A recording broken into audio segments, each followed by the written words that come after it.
നമുക്ക് അരവിന്ദിന്റെയും മക്കളുടെയും നാളത്തെ നല്ലൊരു കഥ കേട്ടാലോ? എല്ലാ ദിവസവും ഉച്ചയ്ക്ക് പിറ്റേ ദിവസത്തെ വിശേഷങ്ങളൊക്കെ ചാനലത്ത് അപ്ലോഡ് ചെയ്യുന്നുണ്ട് കേട്ടോ. 2 ദിവസമായിട്ട് അപ്ലോഡ് ചെയ്യാൻ പറ്റിയിട്ടുണ്ടായിരുന്നില്ലേ. ഇന്ന് മുതൽ കൃത്യസമയത്ത് തന്നെ ചാനലത്ത് അപ്ലോഡ് ചെയ്യാം കേട്ടോ. അങ്ങനെ നമ്മൾ കാണുന്ന ഒടുവില് ചില കാര്യങ്ങളൊക്കെ തീരുമാനിക്കുന്നുണ്ട് കാവേരിയും ഗംഗയും ഇനിയൊക്കെ ചേർന്നിട്ട്.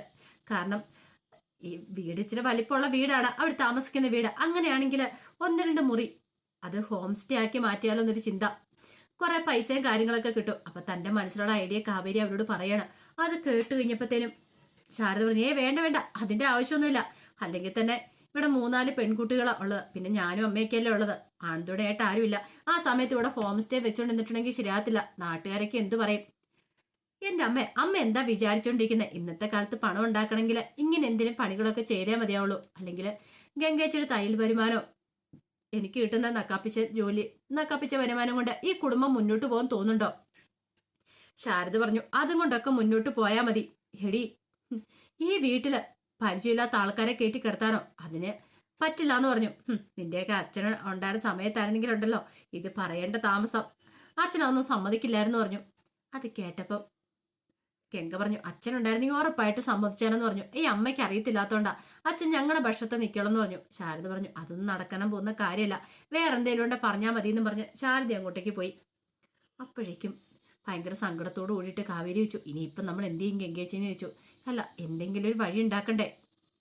യമൻ പറഞ്ഞു, അത് ശരിയാ, അമ്മ സമ്മതിക്കുന്ന ലക്ഷണം കാണുന്നില്ലെന്ന് പറഞ്ഞു. നീള പറഞ്ഞു, അമ്മ സമ്മതിച്ചില്ലെങ്കിൽ പിന്നെ നമുക്കൊന്നും ചെയ്യാൻ പറ്റില്ല എന്ന് പറഞ്ഞു.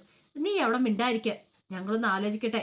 കുഞ്ഞു പിള്ളേരിൻ്റെ അകത്ത് കയറി തലയിരണ്ടാന്ന് യമന പറഞ്ഞ് ചീത്ത പറയണം നിലേനെ. അപ്പോഴേക്കും നിള പറഞ്ഞു, പിന്നെ ഒരു വലിയൊരാള് വന്നിരിക്കുന്നു. ആ സമയം കാവേരി പറഞ്ഞു, ഞാൻ അവിടെ ചെന്നിട്ടെ ഹോം സ്റ്റേയുടെ കാര്യങ്ങളൊക്കെ അത്യാവശ്യം പഠിച്ചു വെച്ചിട്ടുണ്ട്. പിന്നെ മുറിയിൽ കൂടെ അങ്ങനെയൊന്നും കയറിയിട്ടൊന്നുമില്ല, എന്നാലും അറിയാം നല്ല നീറ്റ് ആൻഡ് ക്ലീൻ ആയിരിക്കും. അങ്ങനെയാണ് നമുക്കൊരു കാര്യം ചെയ്താലോ? നമ്മുടെ ഇവിടെ 1-2 മുറിയൊക്കെ ഫ്രീ ആയിട്ട് കിടക്കുന്നില്ലേ, പഴയ സാധനങ്ങളൊക്കെ വാരി വെച്ചിരിക്കുന്നത്, ആ മുറിയൊക്കെ ക്ലീൻ ആക്കി എടുത്താലോ? എന്നിട്ടോ അത് അടിപൊളിയാക്കി എടുക്കാം. അപ്പൊ അവിടെ നമുക്ക് ഹോം സ്റ്റേ എന്നൊരു പേരും വെക്കാം. എങ്ങനെയുണ്ട്? അത് കേട്ടപ്പം യമന് പറഞ്ഞ്, കാര്യമൊക്കെ ഓക്കെ തന്നെ, പക്ഷെ അതൊക്കെ നടക്കുന്ന കാര്യമാണ്, അമ്മ സമ്മതിക്കോ? ഗംഗ പറഞ്ഞു, ആദ്യം നമുക്ക് പോയിന്ന് മുറി നോക്കാം, എന്നിട്ടല്ലേ ബാക്കി കാര്യം എന്ന് പറഞ്ഞു. അങ്ങനെ അവർ അടഞ്ഞു കിടക്കുന്ന മുറിയിലേക്കൊന്നു പഴയ കുറെ സാധനങ്ങളൊക്കെ വാരി ഇട്ടിരിക്കുവായിരുന്നു. അവിടെ കട്ടിലുണ്ട്, ബെഡൊക്കെ ഒരു വശത്ത് കൊണ്ട് ഇട്ടേക്കുക. യമന് ചോദിച്ചു, ഇതെങ്ങനെയാ എന്റെ ഗംഗേച്ചി ശരിയാക്കി എടുക്കുന്ന ഈ റൂം? ബെഡൊക്കെ കണ്ടില്ലേ ആ സൈഡിൽ കൊണ്ട് ഇട്ടേക്കുന്നേ? സാരമില്ല, നമുക്ക് അതിൻ്റെതായ വഴിക്ക് ചെയ്യാന്ന് കാവേരി പറഞ്ഞു. നമുക്ക് ഒരു വെറൈറ്റി ആയിട്ട് മുറി ഡെക്കറേറ്റ് ചെയ്യാന്ന് പറഞ്ഞു. വെറൈറ്റി ആയിട്ടോ? അതേന്നെ, ഇവിടെയൊക്കെ നല്ല സെറ്റ് ചെയ്യണം. എല്ലാരും കൂടെ നമുക്ക് കൂടാ, ഒത്തുപിടിച്ച മലയും പോരും എന്നല്ലേ പറയണേ. നമുക്ക് എല്ലാവർക്കും കൂടെ ഒരുമിച്ച് നിന്ന് ഒന്നിച്ച് ജോലി ചെയ്യാന്ന് പറഞ്ഞു. അങ്ങനെ അവരെന്ത് ചെയ്തു, അവിടെ എല്ലാം ക്ലീൻ ആക്കി. ആദ്യം ക്ലീൻ ആക്കിയിട്ട് മുറിയൊക്കെ സെറ്റ് ചെയ്യുവാണ്. സെറ്റ് ചെയ്ത് കഴിഞ്ഞപ്പോൾ തന്നെ നില പറഞ്ഞു, ഞാൻ പോയി അമ്മയെ വിളിച്ചോണ്ട് വരാന്ന് പറഞ്ഞു. എന്തിന്? ഈ മുറി കാണിക്കാൻ. മേടിക്കും എൻ്റെ കയ്യിന്ന്. അമ്മയെങ്ങാനും ഇത് കണ്ടാൽ തീർന്നെന്ന് പറഞ്ഞു. അമ്മയ്ക്ക് അല്ലേ തന്നെ ഗസ്റ്റുകളെ കൊണ്ടുവരുന്നതിനോടൊന്നും താല്പര്യമില്ല, ഇവിടെ ഹോം സ്റ്റേ തുടങ്ങാനും അമ്മയ്ക്ക് താല്പര്യമില്ല എന്ന് പറഞ്ഞു. അത് കേട്ടപ്പം യമന് പറഞ്ഞു, ഇനിയിപ്പോ എന്ത് ചെയ്യും നമ്മള്? അമ്മ സമ്മതിച്ചില്ലെങ്കിൽ നമ്മൾ ഈ ചെയ്യുന്നതൊക്കെ വേസ്റ്റ് ആയി പോയില്ലെന്ന് ചോദിച്ചു. അത് കേട്ട് കഴിഞ്ഞപ്പോ ഒരു നിമിഷം ആലോചിച്ചിട്ട് കാവേരി പറഞ്ഞു, അതിനൊക്കെ മാർഗമുണ്ട്, അമ്മയെ കൊണ്ട് എങ്ങനെയും പറഞ്ഞ് സമ്മതിപ്പിക്കാന്ന് പറഞ്ഞു.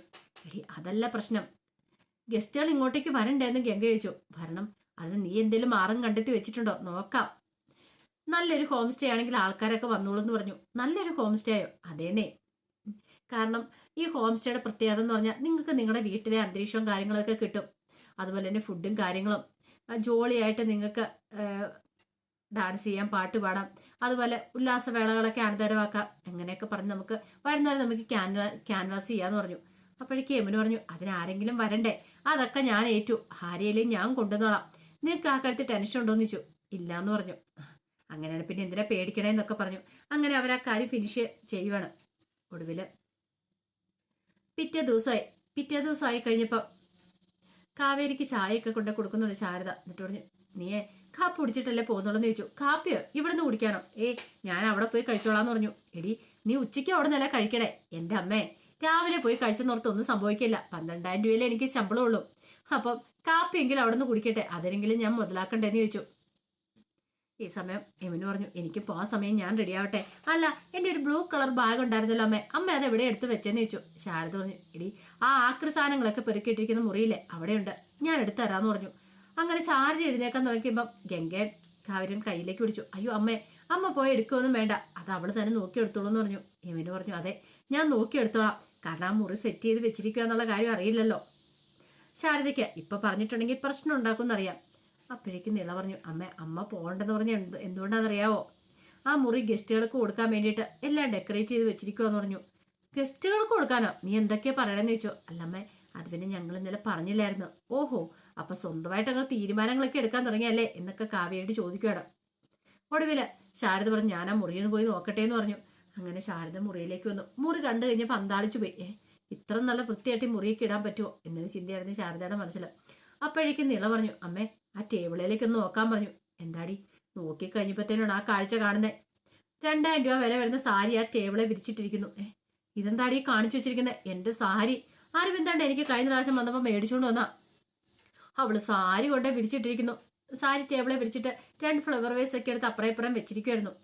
സാരി അങ്ങോട്ട് വലിച്ചെടുത്ത് ദേഷ്യത്തോട് കൂടിയിട്ട്, ഒരു കാര്യം ഞാൻ പറഞ്ഞേക്കാം, ഇവിടെ ഹോം സ്റ്റേ ഇല്ല, ഒന്നുമില്ല, അതൊന്നും ഇവിടെ നടത്താൻ ഞാൻ സമ്മതിക്കില്ല എന്ന് പറഞ്ഞ് ദേഷ്യപ്പെട്ടു പോയി. അപ്പോഴേക്കും നിലയുടെ ചെവിക്ക് പിടിച്ചു, യമുന നിനക്കിത് എന്തിന്റെ കേടായിരുന്നു? നീ എന്തിനാ അങ്ങനെയൊക്കെ പറയാൻ പോയത് അമ്മയോട്?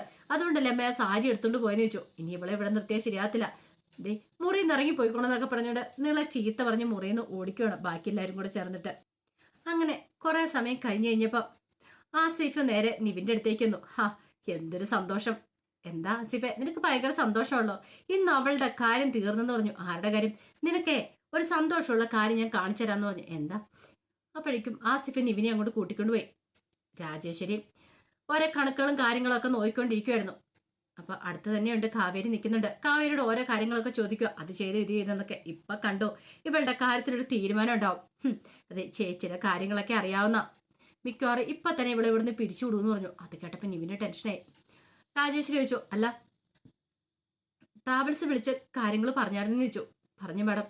അല്ല ഗസ്റ്റുകളെ അവർ കൂട്ടിക്കൊണ്ട് പോയെന്ന് ചോദിച്ചു. കൊണ്ടുപോയി. സമയം കാര്യങ്ങളൊക്കെ ചോദിക്കുന്നുണ്ട്. പിന്നെ ഉച്ചയ്ക്ക് ലഞ്ചിന് എത്ര പേര് കാണും അതും കൃത്യമായിട്ട് ഡീറ്റെയിൽസ് പറയണം. നിവിനോർത്തു, ഇത് കേൾപ്പിക്കാൻ വേണ്ടി ഇവൻ തന്നെ കൂട്ടിക്കൊണ്ടുവന്നേ. എന്താടാ ആസിഫേന്ന് ചോദിച്ചു. ഇപ്പൊ കണ്ടോ, ഇപ്പൊ ഇവിടെ ചീത്ത പറയുന്നത് കണ്ടു എന്ന് പറഞ്ഞു. അങ്ങനെ ഓരോ കാര്യങ്ങൾ ചോദിക്കുമ്പോൾ അതിനെല്ലാം വ്യക്തമായിട്ടുള്ള മറുപടി പറയുന്നുണ്ട് കാവേരി. ഒടുവിൽ ചോദിച്ചു, അല്ല കണക്കുകളും കാര്യങ്ങളും നോക്കാൻ പറഞ്ഞിട്ട് നീ നോക്കിയായിരുന്നു എന്ന് ചോദിച്ചു. അതും നോക്കിയായിരുന്നു. എന്തെങ്കിലും പ്രശ്നമുണ്ടോ എന്ന് ചോദിച്ചു. ഉണ്ട്, 5000 രൂപയുടെ കുറവുണ്ടെന്ന് പറഞ്ഞു.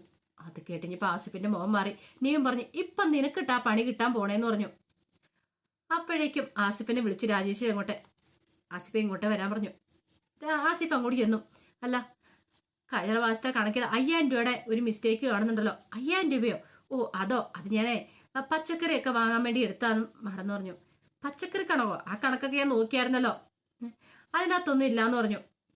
കാവേരി ഇത് പറഞ്ഞു കഴിഞ്ഞപ്പത്തിനും പറഞ്ഞു, അയ്യോ അത് പിന്നെ ഞാനേ വണ്ടിയുടെ പെട്രോളും കാര്യങ്ങളൊക്കെ അടിക്കാനായിട്ട് അതും ഞാൻ ചെക്ക് ചെയ്ത് കൃത്യമായിട്ട് എഴുതി വെച്ചിട്ടുണ്ട്, അതിനകത്തും ഇല്ലാന്ന് പറഞ്ഞു.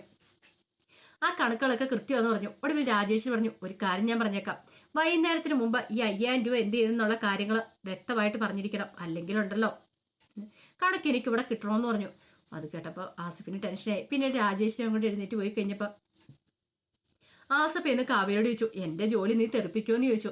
കാവേരി പറഞ്ഞു, മര്യാദയാണ് മര്യാദ, അറിയാലോ, എന്നെ ഇവിടുന്ന് ഓടിക്കാൻ നോക്കിയിട്ടുണ്ടെങ്കിലേ ഇങ്ങനെയുള്ള പണിയൊക്കെ ഞാൻ തരും. ഓഹോ, അപ്പൊ ഇത്രയും കാലം ഇവിടെ കള്ളത്തരം കാണിച്ചോണ്ടിരിക്കുവായിരുന്നു ആസിഫിയാണ് അല്ലേന്ന് ചോദിച്ചു. അയ്യോ ഞാനങ്ങനെ ചെയ്തിട്ടില്ല കാവേരി എന്ന് പറഞ്ഞു. നെവിൻ പറഞ്ഞു, ഇപ്പൊ എങ്ങനെയുണ്ട്, കാവേരിക്കിട്ട് പണി കൊടുക്കാൻ നോക്കിയതല്ലേ, തിരിച്ച് പണി കിട്ടിയല്ലേന്ന് ചോദിച്ചു. അല്ല അത് പിന്നെ ഞാൻ എന്നൊക്കെ പറഞ്ഞിങ്ങനെ ഉരുണ്ട് കളിക്കുകയാണ്. ആ സമയത്ത് ഗംഗ കുറച്ച് കാര്യങ്ങൾ പറഞ്ഞു വിട്ടിട്ടുണ്ടായിരുന്നു വിനീതിനോട്. ബ്ലൗസിന് പിടിപ്പിക്കാനായിട്ട് കുറച്ച് മുത്തൊക്കെ മേടിച്ചുകൊണ്ടുണ്ടെന്ന്. അങ്ങനെ അതൊക്കെ മേടിച്ചുകൊണ്ട് വിനീത് അങ്ങോട്ട് വന്നു കഴിഞ്ഞപ്പോഴത്തേനും നിള എന്നിട്ട് പറഞ്ഞു കൊടുത്തു, അതെ ഇവിടെ ഹോം സ്റ്റേ തുടങ്ങാൻ പോവാന്ന്. ഹോം സ്റ്റേയോ? പിന്നീട് ഗംഗ വിളിച്ചുകൊണ്ട് പോയി മുറിയൊക്കെ കാണിച്ചു കൊടുക്കുകയാണ്. അത് കണ്ടു കഴിഞ്ഞപ്പോഴത്തേനും ഭയങ്കര സന്തോഷമായി വിനീതിന്. ആഹാ ഇത് കൊള്ളാമല്ലോ, നല്ല ഭംഗിയുണ്ടല്ലോ എന്ന് പറഞ്ഞു. അതെ നല്ല ഭംഗിയുണ്ട്, പക്ഷെ അമ്മ സമ്മതിക്കുമെന്ന് അറിയില്ല എന്ന് പറഞ്ഞു. അതെന്താ? അമ്മയ്ക്ക് ഇതിനോടൊന്നും താല്പര്യമില്ല എന്ന് പറഞ്ഞു. സാരില്ല, ഞാൻ വേണേ അമ്മായിട്ട് സംസാരിക്കാന്ന് പറഞ്ഞു. അല്ല പേരിടുവോ മറ്റോ ചെയ്തോന്ന് ചോദിച്ചു. പേരൊന്നും ഇട്ടില്ല എന്ന് പറഞ്ഞു. ഒരു കാര്യം ചെയ്യാം, കാവേരിയോട് വിളിച്ചു ചോദിക്കാം, അവളല്ലേ ഈ ഐഡിയ പറഞ്ഞെന്ന് ചോദിച്ചു. നീല എന്നിട്ട് ഫോൺ വാങ്ങി കാവേരിയെ വിളിക്കുകയാണ്. കാവേരി എന്താന്നില്ലേ? അതെ ഒരു കാര്യം ചോദിക്കാൻ വേണ്ടി വിളിച്ചാ, നീ പെട്ടെന്ന് പറ, ഞാൻ ഇവിടെ കുറച്ച് തിരക്കില്ലാന്ന് പറഞ്ഞു. എന്നാ ശരി വേണ്ടാന്ന് പറഞ്ഞിട്ട് നീല കോള് കട്ട് ചെയ്തു. അപ്പോഴേക്കും വിനീത് ചോദിച്ചു, എന്ത് പറ്റി? അവിടെ ചേച്ചിക്ക് ഭയങ്കര തിരക്കും കാര്യങ്ങളും, അതുകൊണ്ട് ചേച്ചി കോള് കട്ട് ചെയ്തെന്ന് പറഞ്ഞു. ഓ അങ്ങനെയാണല്ലേ, അപ്പൊ എന്ത് പേര് വെക്കും? ഒരു കാര്യം ചെയ്താലോ, ഗംഗാ കോട്ടേജിൽ നിന്ന് ഇട്ടാലോ എന്ന് ചോദിച്ചു. അത് കേട്ടപ്പോൾ നിലയുടെ മുഖമൊക്കെയാണ് മാറി. അത് ചേച്ചിയുടെ പേര് മാത്രം വെക്കുന്നേ, അപ്പൊ എന്റെ പേര് വെക്കത്തില്ലല്ലേ? ഞാൻ കൂട്ടില്ല വിനീതേട്ടനോട് എന്ന് പറഞ്ഞു. ഒടുവിൽ വിനീത് പറഞ്ഞു, എങ്കിൽ ശരി, ആ പേര് വേണ്ട, ഇഷ്ടമുള്ളൊരു പേര് പറയാൻ പറഞ്ഞു. അതിപ്പോ എന്ത് പേര് വെക്കും? ഒരു കാര്യം ചെയ്യാം, വൈകുന്നേരം എല്ലാരും കൂടെ വരുമല്ലോ, വന്നതിന് ശേഷം ആലോചിച്ചിട്ടൊരു പേര് വെക്കാന്നൊക്കെ പറയണം. അപ്പൊ അതിന്റെ വിശേഷങ്ങളൊക്കെ നമ്മൾ കാണാൻ പോകുന്നത്. ആ വിശേഷങ്ങൾക്കായി നമുക്ക് എല്ലാവർക്കും കാത്തിരിക്കാട്ടോ. ഒരിക്കൽ കൂടി എല്ലാവർക്കും ശുഭദിനം നേർന്നു നിർത്തുന്നു.